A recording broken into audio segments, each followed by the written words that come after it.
Hi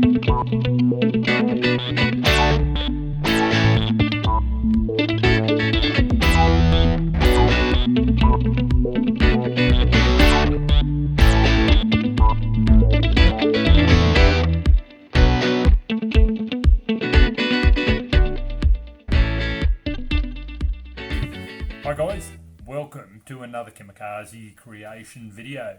Been doing a little bit of work. It's been a bit of a wet weather weekend, bit of rain around, which has been nice. But I've been doing a little bit of work on the old block for the 202 for the new motor. I think I've made a decision because the 173 is running pretty well. And I've got that red Torana out the back, the LH, that I'm starting to work on, and made some really good contacts with that car to get it back on its wheels soon. So it was originally a Gpack, and it would have had a 202 in it, and I think I'm going to do her up with this 202, seeing I started the build when I thought I had a few issues with the 173. But anyway, it's starting to look pretty good, and I'll walk you through what I've been doing to it in a little while. From trying to fit that sump on with the sonic injection girdle, I got a lot of suggestions off that video, and that's one of the good things about doing these videos, is getting some of the knowledge from you guys coming back my way as well, because it's full on a learning process. And a friend in WA who's got a Barnett Performance Engineering supercharged kit the same as mine, he's got a HR that he's putting that in, and he threw me a message and mentioned a company called ASR Sumps that do modified sumps for race cars, drag cars, all that type of thing. And I contacted ASR, had to send my sump down there. So I got it off the engine builder when I went down and picked the block up. I got it as well, and they're going to redo that sump so it fits over the girdle. While I was going at it, I'm getting increased capacity to protect the engine, because this engine, when built, will be 10k plus, I'm suspecting. Just the Ross racing pistons and the H-beam rods were nearly 2,500, and there's a few other bits and pieces in there, and the head I'm planning on putting on it is a few bucks as well. So fair bit of money in there to protect, so I think the sump's a pretty important thing, even though it's really expensive. So the ASR sump is built to go over the top of that girdle. They modify it, but they do a lot of work on the internals with baffling. They put a larger capacity in the well of the sump, and I've also gone for an external pickup so I can get rid of the internal pickup in the engine. So all of that's costing a few bucks, but look them up if you've got issues or you want that increased protection for your engine. ASR Sumps is a go, and thanks Broderick for that suggestion. I've also been in contact with Joe at J ZED heads. Now on the 173 I built, I had a yellow terror head, and they're pretty much a standard geometry head, just in aluminium, bigger chambers, things like that. They're quite a nice head for the money, but I want something unique again. So I looked up. I thought J ZED heads are out of my price range, but they're pretty competitive, especially because they supply the rocker cover as well and a lot of other parts for it. They're a different geometry style head. The ports are in similar positions, but they have the manifold and exhaust have been separated. And apparently, talking to Joe, he suggested that even a normally aspirated motor with one of his heads would be pushing around the 300 to 340 horses. So it's not a bad upgrade. It might sway me away from going turbo, but anyway, we'll see how we go as we progress along. Their heads are based on a 9-port, so I don't need to drill the top of the deck to like I did on the 173. And he also suggested that I've talked to my engine builder about doing some knife edging on the crank.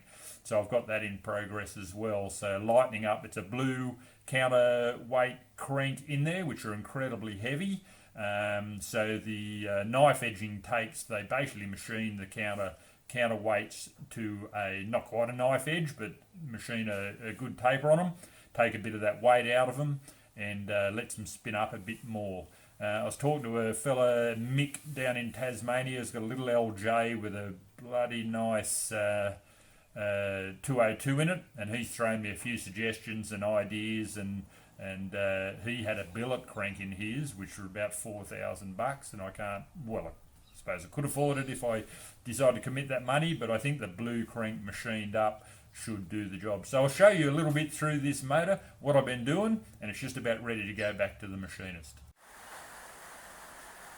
Just doing a little prep on the block, bit of masking tape, and get a bit of colour on the block is the plan, especially before we start doing machining and it gets impregnated with the oil again. Using the VHT high temp paint, and I think, yep, Chevy orange, that's what I painted, the 173. So just getting that prepped. I haven't taken the Welsh plugs out yet. I'm going to paint over those because I like having the brass look on the Welsh plugs. So I'll paint it first, then knock the Welsh plugs out, and then fit new Welsh plugs. So just getting the mast up, ready to do a little bit of painting. Done a fair bit of a clean up on the block, masked off all of the essential areas. There's a few areas I've got some paint in, but I'll give them a light clean up, and the block hasn't been machined yet, but she's nice and red. Did that prior to any machining so that there'd be no more oil ingress into the grain of the cast iron block, and hopefully the paint will stick a bit better, because on the 173 that I built, the paint didn't stick real well. Fair bit of oil sitting in the block. So I'll unmask this, we'll have a look at it, and the next stage is knocking out those old Welsh plugs and putting some new ones in. I've ripped a bit of the masking tape off and just start to knock these Welsh plugs out. They're pretty damn good. A lot harder to get out the other set that I did on the other motor that leaked profusely. These ones are still in pretty good condition, even though it's been acid washed, but there's no way I'm going to risk that. So knocking them out and getting ready for the new ones. So I've got them all out, and I've given the Welsh plug holes a little bit of a sand up, making sure there's no dust and grime left in there and old sealant. My method for putting these in, and people probably got other methods and other tools, just finding a socket that fits nicely inside there. These will squash down as they go in there. They're sort of a wedge shape. So make sure you don't use a socket that's too close to the size, because as you push it in, it'll jam on the socket. I'm just going to put a little bit of gasket goo around the holes and then tap them in. So all the new Welshes are in, all except the cam one, which obviously we don't want to put in until the cam goes in. But she's all sealed up, looks good. I like the brass look with the red motor. Awesome. I'm just going to reassemble the top end of it. So it's right to go back with all the parts rather than having them loose. So I'll put the girdle back on and nip everything up so it's in one piece.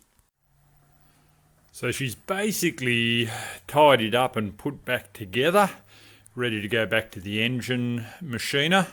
It's got to be bored, got to have the tunnels checked, and obviously got to have some cam bearings put in it.